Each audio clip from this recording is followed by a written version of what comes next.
Ja. За баярлалаа. Гишүүдийнхаа энэ оройн ямар амгалан айлтан мэдлээ. За мөнгө хөргөл гишүүнийг гадаад иргэн сайдад дэмжиж байна. Өмнө нь Монгол Улсын засгийн газрын гишүүн гадаад иргэн сайд, хууль зүйн дотоод иргэн сайдаар ажиллаж байсан дуршлагатай дипломатч, өндөр боловсралтай мөнгө хөргөл гишүүн бол энэ албыг нэр төртэйгээр авч явж чаднаа. Монгол төрийн алтан аргамжийг бат бих байлгах тал дээр бол асуудалгүй албыг аваад явчих чаднаа гэж би итгэж байгаа. Тэгэхээр салбарын сайдуудтай холбоотой тодорхой асуудлуудаар сайдуудад чиглэлээр нь үйл ажиллагаандаа тусгах саналуудыг бол боловсруулсан байгаа.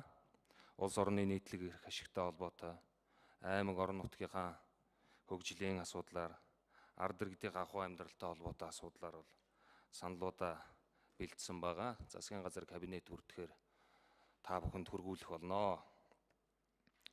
Тэгэхээр энэ дээр би зарчмын 2-3 хаан зүйлийг бас хэлье гэж бодож байгаа.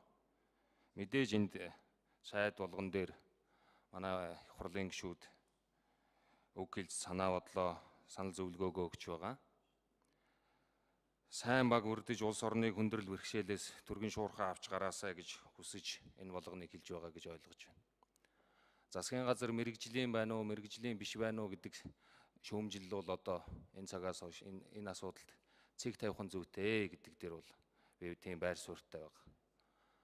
Энд орж ирж байгаа засгийн газрын гишүүнд нэр дэвшиж байгаа бүх хүмүүс салбартаа ажилласан мэрэгжлийн ийм нэр хүндтэй хүмүүс байгаа.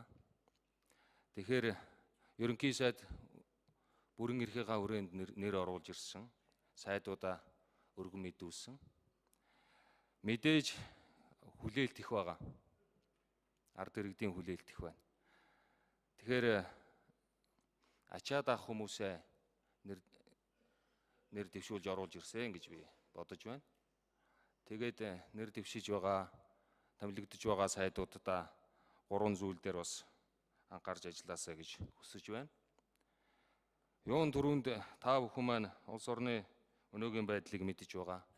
Нилээд хүнд ачаа үүрнэ. Нилээд хүнд ачаа үүрнэ. Тийм болохоор хатуужилтай, ачаалтай ажиллаарай. Дараагийн асуудал Монгол Улсын засгийн газрын үйл ажиллагаанд эв нэгдлийг сахиж ерөнхий сайдтайгаа баг болж ажиллаарай. Өмнөх зарим засгийн газруудад бас ерөнхий сайдтайгаа баг болж ажилдаггүй, кабинетийн зарчмаа зөрчдөг ийм асуудлууд бол харагдаж байсан. Тийм байдлыг битгий гаргаарай. Монгол төрийг муухай харагдуулнаа. 3 дугаарт хариуцлагатай ажиллаарай.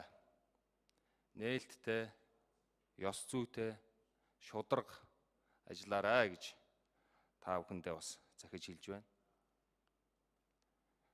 Ард иргэдтэй ойр, амьдралд ойрхон сайд нар байгаасаа гэж хүсэж байна. Энэ бол ганцхан Баатар Билгийн үг биш ээ. Энэ бол манай иргэд сонгогчдоос бас та бүхэнд маань хэлээсэй гэсэн ийм захиас шүү гэдгийг та бүхэндээ хэлье. Тэгээд мөнгө хөргөл гишүүндээ ажлын амжилт хүсье. Шинээр сонгогдож байгаа сайдуудаа ажлын амжилт хүсье. Баярлалаа. Баатар гишүүн үг хэллээ. Оюун